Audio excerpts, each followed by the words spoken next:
Assalamualaikum warahmatullahi wabarakatuh. Waalaikumsalam warahmatullahi wabarakatuh.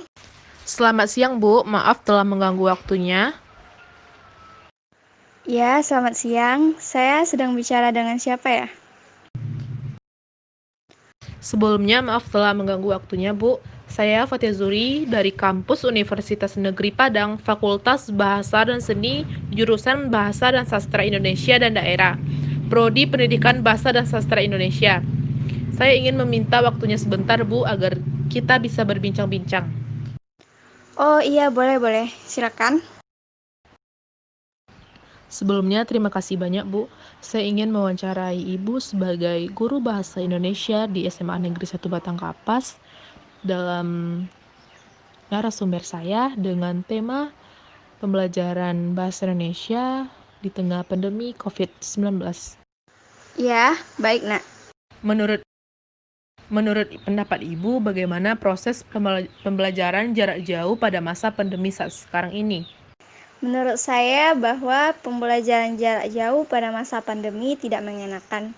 Mengajar via daring itu ibarat seorang pembalap MotoGP yang seharusnya main di kelas 1000 cc, terpaksa main di Superbike 250 cc. Mungkin substansi mengajarnya sama, tetapi kedekatan dengan siswa, prinsip untuk menanamkan karakter, kepribadian, dan adab sebagai asas pendidikan menjadi hilang. Apa sih, Bu, dampak dari pembelajaran daring tersebut? Jadi, pembelajaran di masa pandemi ini masih banyak kekurangan yang dirasakan, baik oleh guru maupun siswa.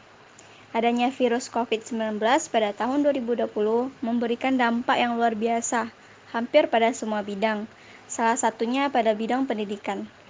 Dengan adanya virus COVID-19 ini membuat proses pembelajaran menjadi berubah dari yang tatap muka menjadi pembelajaran jarak jauh. Tetapi dalam keadaan seperti ini, guru masih tetap harus melaksanakan kewajibannya sebagai pengajar, di mana guru harus memastikan siswa dapat memperoleh informasi atau ilmu pengetahuan untuk diberikan kepada siswa. Jadi, pembelajaran jarak jauh ini sudah dimulai sejak kapan sih, Bu? Pembelajaran jarak jauh atau daring ini dimulai pada tanggal 16 Maret 2020 kemarin, di mana anak mulai belajar dari rumahnya masing-masing tanpa perlu ke sekolah.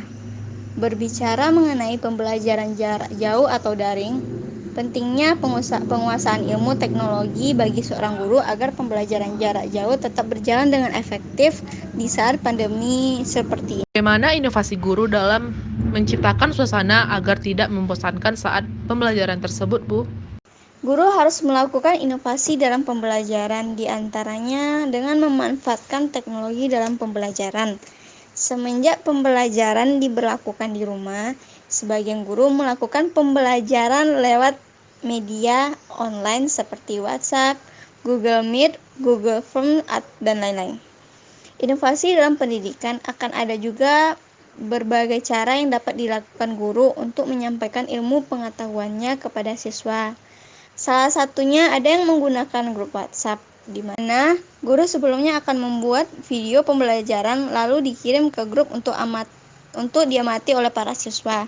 Hambatan yang ditemukan saat dilakukannya daring diantaranya seperti belum meratanya internet dan teknologi, fasilitas seperti laptop dan handphone yang belum memadai, kemudian pemberian tugas dalam waktu yang lama juga akan sulit dilakukan, menimbang akan berdampak negatif pada kesehatan mata anak. Apa poin penting yang harus ditekankan pada penilaian yang diberikan oleh guru kepada siswanya, Bu?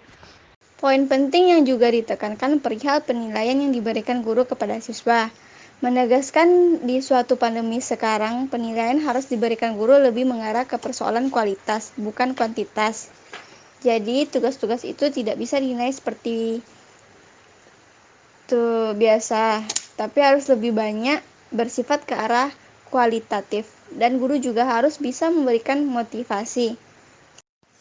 Pada pandemi COVID-19 ini telah memberikan kita begitu banyak pelajaran, tidak hanya tentang upaya memutuskan rantai penularannya, tetapi juga bagaimana anak-anak kita tetap belajar dan bagaimana sekolah-sekolah bereaksi memanfaatkan teknologi dalam proses belajar mengajar.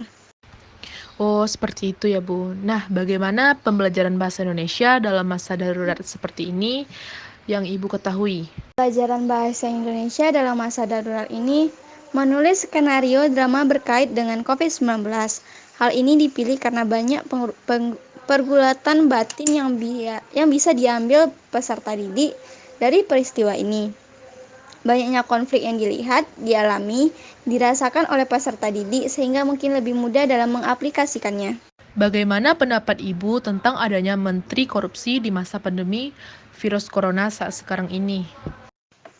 Benar bahwa KPK dalam situasi yang kondisi seperti ini, kondisi di mana negeri lagi menghadapi musibah wabah COVID-19, tentu sangat berharap bahwa tidak ada perilaku-perilaku korupsi yang terjadi dalam kondisi yang serba susah seperti ini. Bahwa ancaman hukuman mati bisa saja dilakukan pada mereka yang melakukan tindak pidana korupsi di masa ada bencana nasional, bencana sosial, dan sebagainya. Menurut Ibu, apa saja saran agar bisa dapat menjalankan proses belajar mengajar selama masa pandemi saat sekarang ini?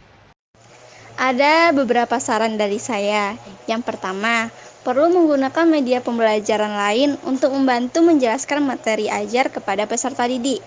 Penggunaan media lain selain WhatsApp dan Zoom tentu saja bisa dipikirkan dan diaplikasikan demi meningkatkan pemahaman peserta didik dalam mendalami materi pelajaran. Sudah saatnya menyudahi pola pikir sempit di mana beranggapan WhatsApp dan Zoom saja sudah cukup dalam memberikan materi. Menurut saya, sehebat apapun teknologi saat ini, media tertulis dalam bentuk cetak dan digital tetapi lebih unggul. Kenapa? Karena selain memerlukan kuota internet yang sedikit untuk membaca bahan atau lewat daring, fotokopi yang terjangkau untuk mendapatkan materi pelajaran lewat luring, juga pemaparan biasanya lebih jelas dibandingkan lisan saja. Yang kedua, perlu mencermati jumlah, tingkat kesulitan, dan tanggal penyerahan tugas.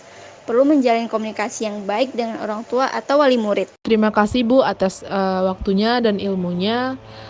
Maaf saya telah mengganggu waktunya Bu. Assalamualaikum warahmatullahi wabarakatuh. Ya, sama-sama. Waalaikumsalam warahmatullahi wabarakatuh.